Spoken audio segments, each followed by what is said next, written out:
Bonsoir à tous, bienvenue dans le Focus Info. Ce soir, à mon invité, le maire de Kourou, François Ringuet. Bonsoir. Bonsoir Gilles. Bienvenue en tant que maire cette fois sur le plateau du Focus Info. Nous allons avec vous aborder vos premiers pas en tant que premier magistrat de la ville spatiale. François Ringuet, vous êtes le maire de Kourou. En quoi ce moment, important j'imagine dans votre vie privée, peut l'être aussi pour la ville de Kourou? Est-ce pour vous un moment historique? Ah oui, historique. Historique dans la mesure où nous avons une équipe avec nous à Kourou, une équipe qui compose cette liste que nous avons eue, qui rassemble bien entendu donc toutes les communautés à Kourou. Historique parce que nous avons su démontrer lors de l'investiture que nous étions capables de rassembler autour de nous des collectivités, pareil, donc les chefs d'entreprise, donc vous avez bien vu pas mal de chefs d'entreprise, le MEDEF à côté, la région, le Conseil général, le CNES, en fait, tous les partenaires qu'on aurait pu imaginer, qui ont été donc là.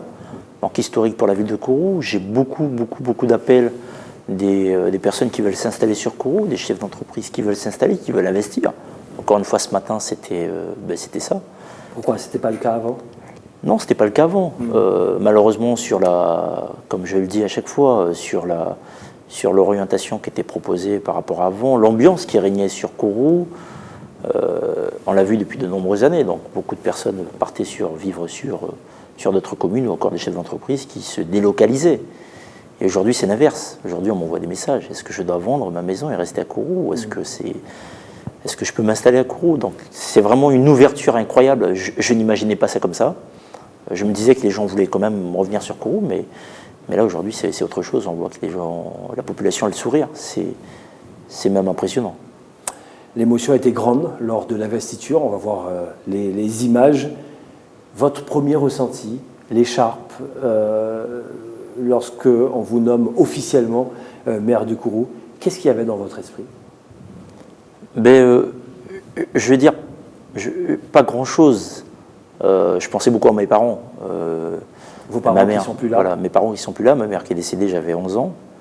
Et puis mon père qui est décédé, j'avais 22 ans. Donc, comme tout enfant, on se dit à un moment donné, on aurait voulu... Sans vos parents? Voilà, sans mes parents. Et puis on se dit, on aurait bien voulu avoir nos parents à nos côtés pour au moins voir ce qui est devenu le petit gamin qui était à la maison. Et puis malheureusement, on les a pas et puis on partage avec des amis, mais c'est pas pareil. Alors, il y avait du monde, vous l'avez dit, lors de cette investiture. Racontez-nous un petit peu votre vécu personnel lors de cette investiture. Est-ce que porter la veste du maire, est-ce que vous l'aviez vécu comme quelque chose de très très grand sur le moment où vous vous sentiez déjà prêt? Non, en fait, on réalise pas. On réalise pas. Comme je dis à mes amis, je fais toujours tout étape par étape. Pour moi, l'étape du samedi matin, c'était l'écharpe, juste l'écharpe, pas plus que ça. Et puis après, le travail le lendemain. Donc du coup, pour moi, c'était un jour comme un autre jour. Donc ça me permet de ne pas avoir aussi aucune pression sur les épaules. Non, rien. Seulement, j'étais très heureux quand même d'avoir ma fille, ma grande fille à côté de moi.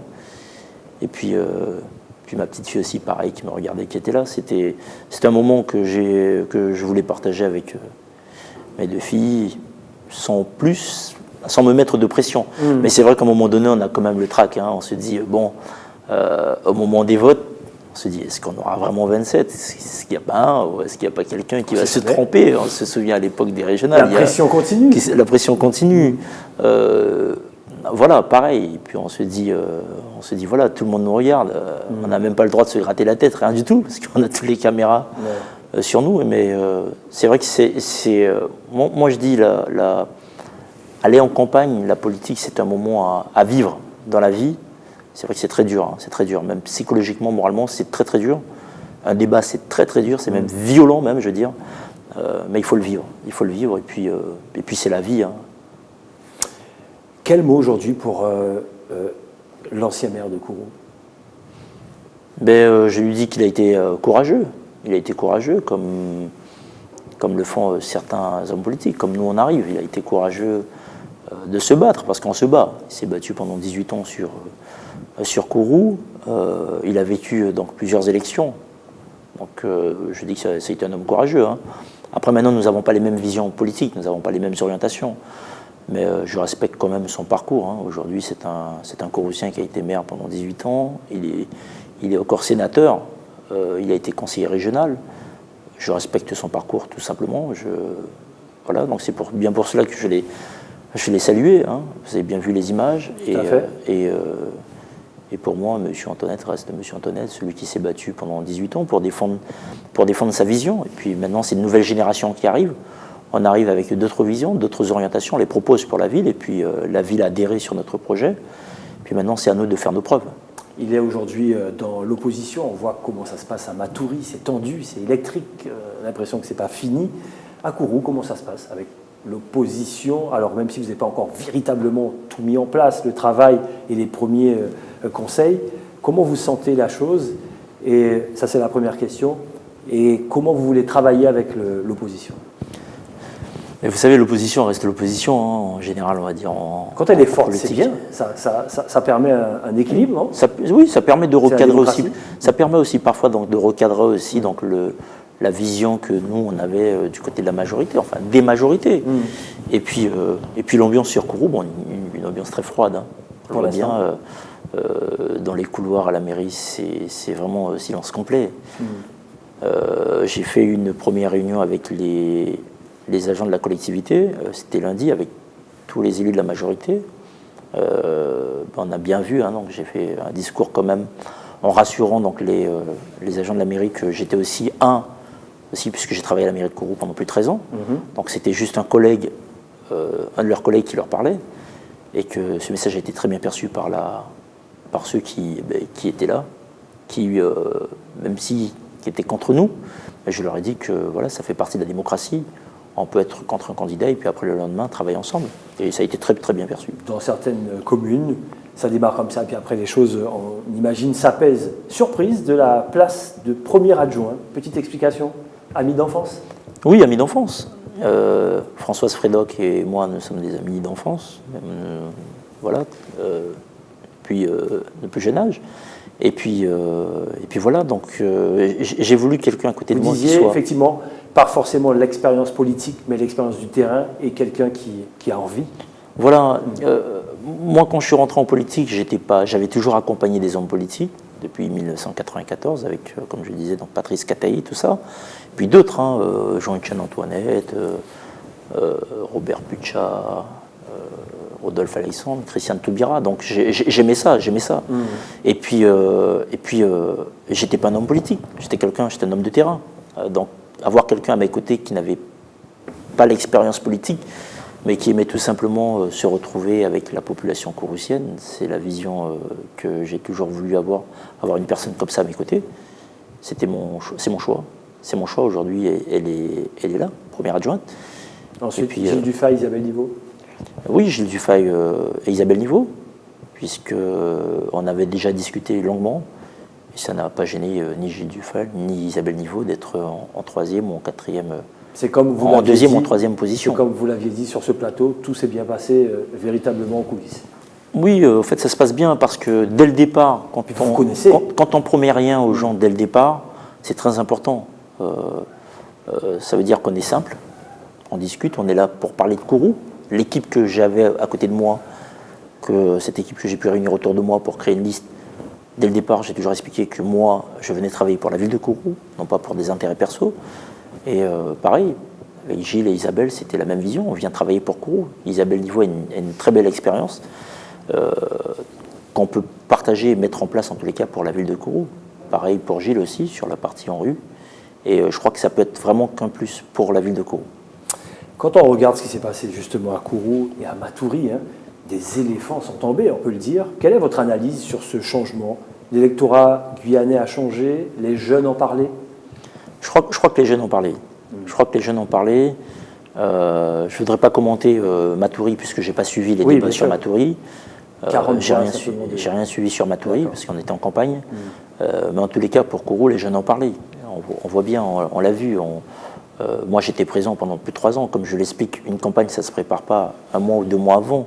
Ça se prépare des années avant. Et moi, ça s'est préparé Mais dès le lendemain, dès le lendemain de la victoire des cantonales, on se dit, on est sur le terrain, on voit qu'est-ce qui se passe réellement, parce qu'on est élu. On voit, et puis on se dit, effectivement, il y a quelques petits soucis. Il faudrait peut-être les recadrer. Dès le départ, je l'ai expliqué au maire sortant, l'ancien maire. Je lui ai dit qu'il y avait quelques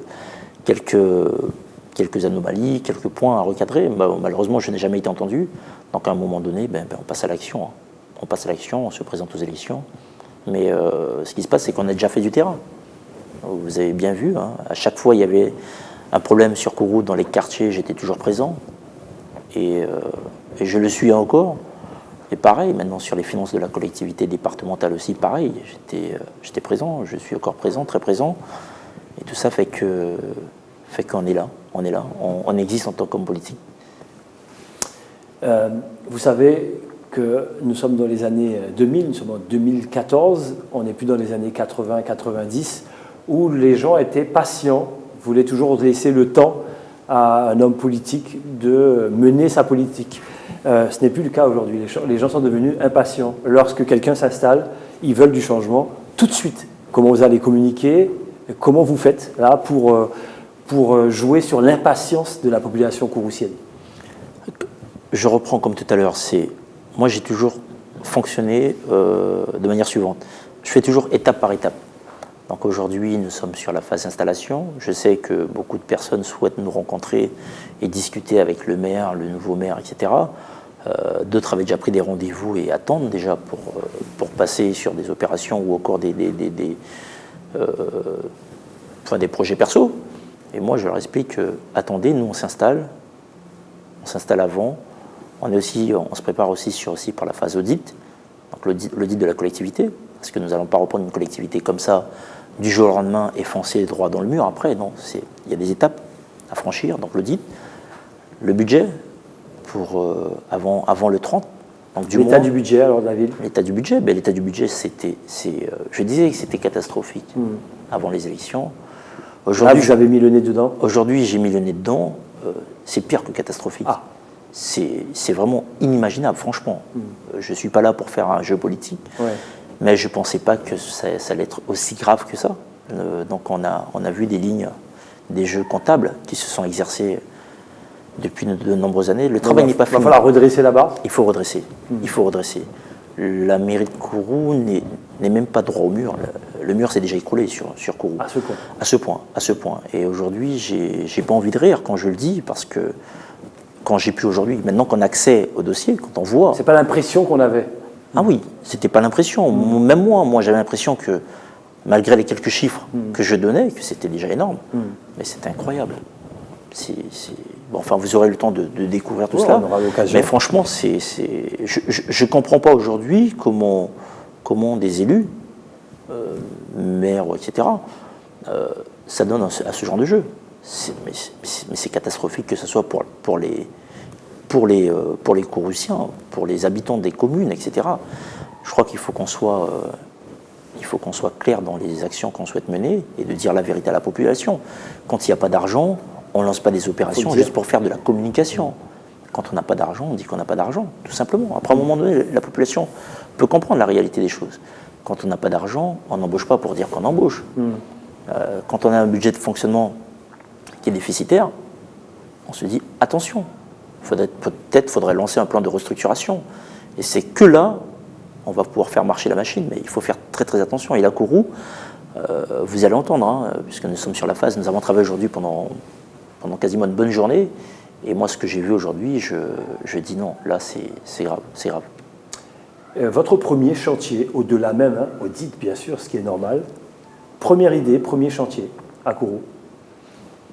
Si je peux prendre les finances comme chantier, je dirais finance. D'accord. Finance, audit, tout remettre à zéro.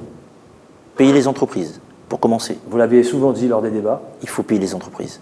On ne peut pas avancer avec une machine qui n'est plus capable de payer des entreprises. Il faut repayer les entreprises. Il faut redonner une confiance, une nouvelle image à la collectivité que nous avons sur Kourou.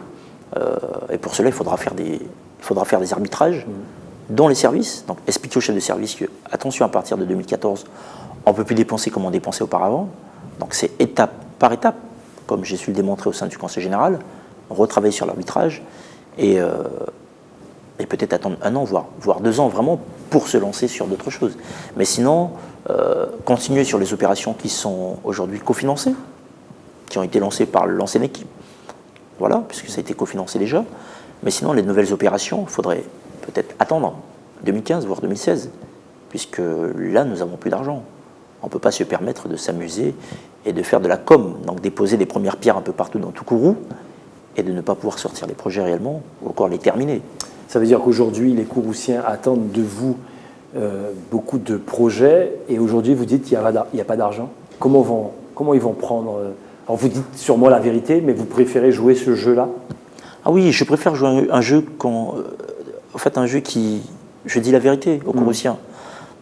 On nous a toujours caché l'état des finances, puisque si, au moment des débats, on avait su me démontrer que non, la situation elle était bonne, etc., avec de vrais chiffres, peut-être qu'on aurait changé notre fusil d'épaule en disant, bon, puisque là ça va, on fait comme ça. Mais aujourd'hui, j'ai la possibilité de voir réellement qu'est-ce qui se passe à l'intérieur. Et quand on me ramène les rapports que je vois réellement qu'est-ce qui se passe à l'intérieur, mais c'est lamentable.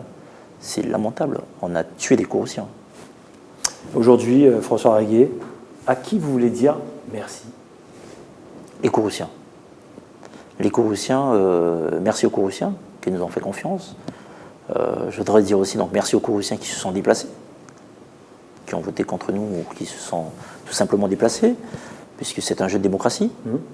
Et puis aussi, donc, merci à tous ceux qui nous regardent aussi, que ce soit sur Cayenne, sur Saint-Laurent, etc., dans le monde entier. J'ai reçu des appels des États-Unis. D'accord. Des gens qui sont installés, des Kouroussiens installés aux États-Unis, qui m'ont appelé. Donc merci à tous ceux qui nous font confiance. Kourou n'est pas une ville comme les autres. Il y a l'enjeu spatial, il y a beaucoup d'enjeux à Kourou. Voilà, pour les enjeux, nous avons déjà commencé justement sur un partenariat où nous allons signer cette fameuse convention que je réclamais depuis très très longtemps, qu'il fallait signer la convention. On a vu Bernard Chemoul lors de votre investiture. Voilà, Bernard Chemoul, donc j'étais avec Bernard Chemoul et Monsieur Le Gall. Donc nous allons signer cette fameuse convention qui permettra aux associations maintenant de bénéficier réellement de vrais financements, d'accompagnement. Je suis déjà rentré en contact donc, avec le président de la région, où nous allons avoir donc, un contrat territorial sur l'accompagnement, que ce soit sur le projet de l'entrée de la ville de Kourou ou encore sur le marché aux poissons, sur la réserve d'essence, voilà. Donc des projets comme ça, et puis le conseil général, ou le président du conseil général aussi, pareil. Il dit François, donc nous on est là, on va jouer le jeu avec toi. Donc ça veut dire que tous les partenaires sont là. C'est un nouveau projet pour Kourou, c'est une nouvelle orientation. Malheureusement, les finances, il faudra retravailler dessus, restructuration, et en parallèle faire appel aux partenaires. Dernière question, vous serez un maire à 100%? À 100%. À 100%. Pour l'instant, je suis encore au lycée, pendant, je pense, 2 mois. Et puis après, un maire à 100%, puisque la population de Kourou a toujours voulu avoir un maire à 100%. Et comme je l'avais promis pendant les élections, je tiens toujours ma promesse à 100%. François Reguet, merci beaucoup. Merci Gilles. Allez, je vous rappelle quand même un rendez-vous important. Demain, 18h30, Domlac-Ezotte avec Célali Boisblanc, Madame Célali Boisblanc. Donc là aussi, c'était un événement à Iracoubo. Et Dominique Nugent, avec son caméraman, Valence Collins, sont allés faire un petit tour à Iracoubo, et notamment le jour de l'investiture de Madame Célali Boisblanc. Donc ne ratez pas ce rendez-vous. C'est demain à 18h30 sur ATG. François Reguet, maire de Kourou, merci d'avoir participé à ce Focus Info.